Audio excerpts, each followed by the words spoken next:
You know how Samsung and TSMC have been in this never-ending race for chip supremacy?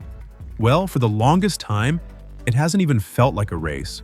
More like Samsung sprinting uphill while TSMC casually glides ahead. But for the first time in years, things are getting spicy. Samsung might finally be lining up a comeback. And it all starts with something that could shake up the entire industry. 2 nanometers. So here's the deal. Samsung's gearing up for a huge bump in 2 nanometer production next year. The first thing rolling out of the ovens is the Exynos 2600, landing in the second half of this year. And whether you love or hate Exynos, this one's important, because it's Samsung's first proper 2 nanometer attempt, powering the Galaxy S26 and S26 Plus in select regions. That alone is big, but it gets crazier. Samsung has already bagged a contract to build 2 nanometer crypto mining chips for MicroBT. That's like dipping their toes into another pool entirely. And then early 2026 is where the real shocker shows up. Samsung is reportedly going to manufacture the Snapdragon 8S Elite Gen 5, a tweaked version of Qualcomm's current top chip. If this actually happens, it would be the first time in ages Qualcomm let Samsung handle something this advanced. And guess which phone might flex it first? The Galaxy Z Flip 8, a foldable with a Samsung-built 2 nanometer Snapdragon. That's a plot twist. Halfway through 2026, another crypto mining chip goes out, this time for Canaan, the OGs who built the world's first ASIC Bitcoin miner, and late 2026 or early 2027, Samsung might be shipping a 2 nanometer AI chip straight to Tesla. Yup, Tesla. That one's expected to power full self-driving.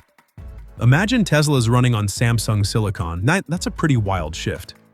All this is part of a bigger push. Samsung wants 2 nanometer wafer output jumping from about 8,000 a month to roughly 21,000 by the end of next year. And they're not being subtle. They've reportedly slashed 2 nanometer prices by a third just to steal customers from TSMC. That's a straight-up price war move.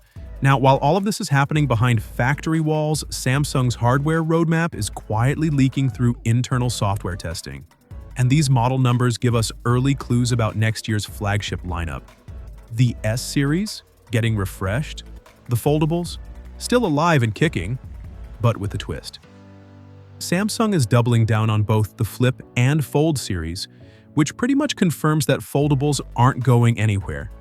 But the real eyebrow raiser is an FE version of the Z Flip, a cheaper foldable, something that pulls more people into the foldable world without forcing them to drop flagship money.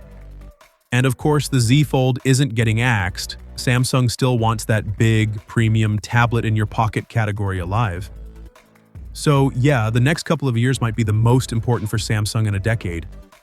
If they nail 2 nanometer yields, snag more Qualcomm work, get Tesla on board, and push foldables into more price brackets, that gap with TSMC might finally start shrinking. Anyway, I'm curious what you think. Is Samsung actually turning things around, or is this just another cycle of hype? Drop your take in the comments, and I'll catch you in the next one. Until then, stay sharp.